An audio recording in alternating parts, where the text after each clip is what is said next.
Welcome to Your Unapologetic Life, the podcast for the woman who isn't crying over him, she's rebuilding after the breakup.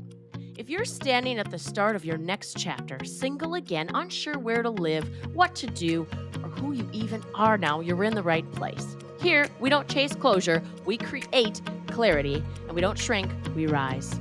I'm Morgan, and if you're ready to start taking your power back, visit morganbarkus.com.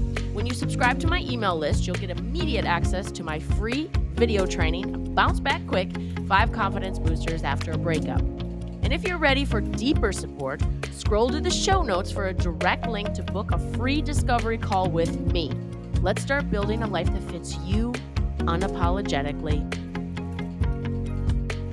Hey, solo episode today. No guests, no interviews, a story, and some real talk. Picture it. I took an hour-plus drive up to Evanston, Illinois. I live in the western suburbs of the Chicagoland area.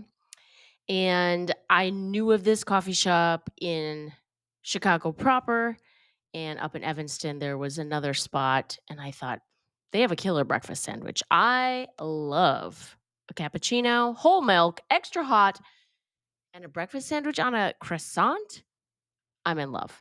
Anyway, I'm eating. I'm enjoying my coffee. I'm dancing in my chair, loving what I'm eating, minding my business. And suddenly, I'm in one of those unexpected, spark filled conversations that makes you sit up and pay attention. I had scanned the room after I sat down because I just feel like that's what you do. And I was observing, this coffee shop is a lot quieter than the one in Chicago. And I happened to see this guy and I thought, he's good looking. And then I didn't even think anything of it. Well, a little while later, he ends up standing there on my right, engaging me in conversation, asking about the tattoos on my wrist. And pretty soon he's sitting next to me. We're talking face to face. We're turned into each other. We're teasing. I'm smacking him when he says stuff. He's challenging me. I'm challenging him. We're laughing. And I'm thinking, who is this guy? And more than that, why is this so fun, so natural, so alive? Well, that's chemistry, right? There was a connection, and yes, there was a kiss. He walked me to my truck. He kisses me. Great. Have a good day. Goodbye. I like that he made me feel desired. Esther Perel talks about how women want to feel wanted, not just sexually, but seen, chosen, lit up by someone else's gaze.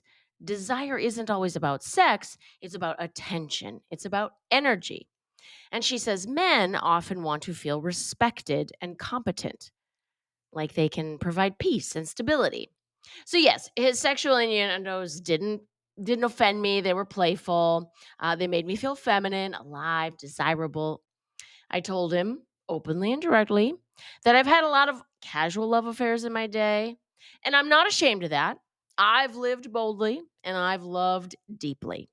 And now I want something different. I want someone who shows up inside the bedroom and outside the bedroom. I want good conversation, shared values, time spent, curiosity, daily check ins, a real connection. Like, let's see where this goes. Obviously, there's a spark. What are we going to do with it, right? So, when he started making comments about sending photos or videos, I was direct. I said, I already know what you want from me. What I need to know is, do you want to actually spend time?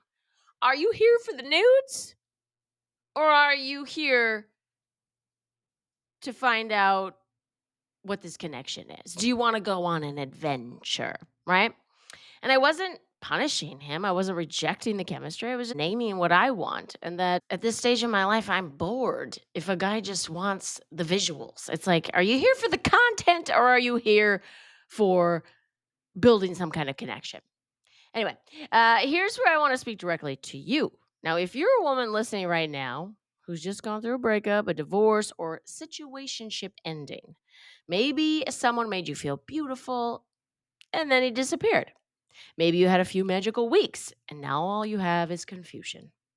Maybe you keep asking yourself, was it me? I want to read something to you that I printed out and taped on my refrigerator. A girlfriend of mine, we're still friends. If you're out there, love you, girl.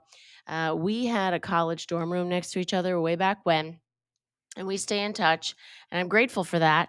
And last summer, she sent me this. She found it on the Instagram and then sent it to me. It goes like this: It is quite simple. Nothing that is meant for you will ever get away. Love deeply and without the need to possess or own. Let beautiful connections pass through you without attachment. Slam your heart into the people and the places and the things that ignite something deep inside your soul. And I promise, the right things will stay. That's what I'm practicing now. Letting people in without trying to control the outcome, speaking my truth, and truly knowing that if someone fades, it's not a reflection of my worth. You don't need to shut down your heart. You don't need to stop feeling deeply. What you need is a safe space to rebuild, a safe space to figure out what you are without that person, without a partner. That's what I offer as a coach. I work with women who are in the messy middle or still stuck in the aftershock, women who want to rebuild after the breakup. You don't have to rush into dating. You don't have to, quote unquote, get over it faster than your heart, not your head, maybe your head, your heart is ready for. And when you are ready to start exploring again, you can do it with intention and power without shrinking yourself or pretending to be someone you're not. That's what I explore with you. What do you even want? Look at how long it has taken me to finally voice what I want. I was the whimsical, we'll see where it goes. If I like you, then I catch feelings. Oh, now I'll set some intentions and some boundaries and standards. A little late for that. So, yeah, I'm still learning to do it now. And this is where we're always a work in progress. And sometimes we might take one step back and then we leap 7 steps forward. It's a process. And that's what I'm here for. Here's to the man at the coffee shop. And here's to you. To kisses that wake something up inside you, to honesty that sets you free, to the right things staying and the wrong things letting themselves out the door. And if you're listening to this and thinking, boy, I need support like this, I want to feel grounded again, let's talk. You can book a free clarity call with me. No pressure, no performance. You, me, a safe space to start your next chapter. All right, talk soon. And remember, you matter. You're allowed to want more. You don't have to settle for crumbs ever again. Thanks for tuning in to Your Unapologetic Life. If this spoke to you, then trust. Your next chapter is waiting. You don't have to rush it, and you don't have to do it alone. Visit morganbarkus.com to subscribe and get immediate access to my free video training, Bounce Back Quick. It's your first step to feeling grounded, confident, and powerful again. And if you're ready to work together, you'll also find a direct link to book a free discovery call, either on the site or right here in the show notes.